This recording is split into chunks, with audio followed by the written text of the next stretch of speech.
Next question, ఒక దీర్ఘ చతురస్రాకార పెట్టె యొక్క పొడవు, వెడల్పు మరియు ఎత్తు. పొడవు, వెడల్పు మరియు ఎత్తు 2:3:4 రేషియోలో ఉన్నాయి. 2:3:4 నిష్పత్తిలో ఉన్నాయి. మరియు దాని యొక్క పొడవు వచ్చేసి 26 సెంటీమీటర్స్. దాని యొక్క పొడవు ఎంత అన్నదంటే 26 సెంటీమీటర్స్ అన్నాడు. అయితే ఆ పెట్టె యొక్క సంపూర్ణ తల వైశాల్యం ఎంత ఫైండ్ అవుట్ చేయమన్నాడు.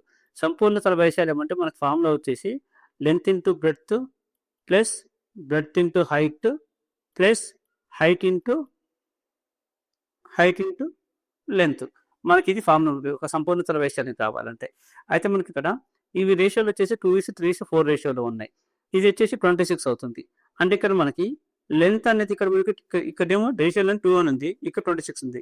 అంటే 2 to 26 అనేది ఎలా వస్తుంది? ఇది మనకి 13తో మల్టిప్లై చేస్తే వస్తుంది.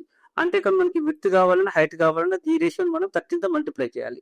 అంటే వీటి కామన్గా వచ్చేసి 13 అనేది మనం మల్టిప్లై చేసుకోవాలి. 13 అనేది మనం అంటే ఉన్నటువంటి రేషియోకి మనం 13 అనే దాన్ని కామన్గా మల్టిప్లై చేసుకోవాలి.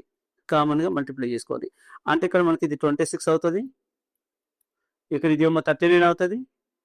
నెక్స్ట్ ఇక్కడ వచ్చేసి 52 అవుతుంది. సో ఇంత పెద్ద వాల్యూ తీసుకుంటే మనకి మల్టిప్లికేషన్ చాలా హెవీగా ఉంటుంది. సో దానివల్ల ఏం చేద్దామంటే మనకి ఇక్కడ 30 అనేది ఎల్లో వస్తుంది, పీలో వస్తుంది, బీలో వస్తుంది, హెచ్లో వస్తుంది, ఎల్లో వస్తుంది.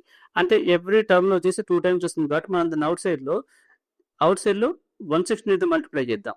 ఇన్సైడ్ వచ్చేసి ఈ వాల్యూస్ని తీసుకుందాం మనం. అంటే ఇక్కడ మనకి ఎట్లా వస్తుంది అంటే 2 into 3 plus 3 into 4 plus 4 into 2 into 13 into 13 169. ఎందుకంటే ఎవ్రీ టైం మనకి ఇక్కడ 13 ఇక్కడ వస్తుంది, నెక్స్ట్ సెకండ్ టర్మ్లో వస్తుంది, థర్డ్ టర్మ్లో వస్తుంది. 3 టర్మ్లో మనకు 169 కాబట్టి దాన్ని మనం అవుట్ సైడ్ రాసుకున్నాం.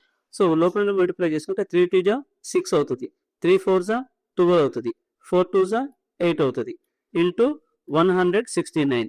12 plus 8 అంటే 20, 20 plus 6 అంటే 26 into 169. సో ఫైనల్ ఆన్సర్ ఏమొస్తుందంటే 4394 సెంటీమీటర్ స్క్వేర్ వస్తుంది. ఇది ఆన్సర్ 4394 అంటే 4th కరెక్ట్ ఆన్సర్.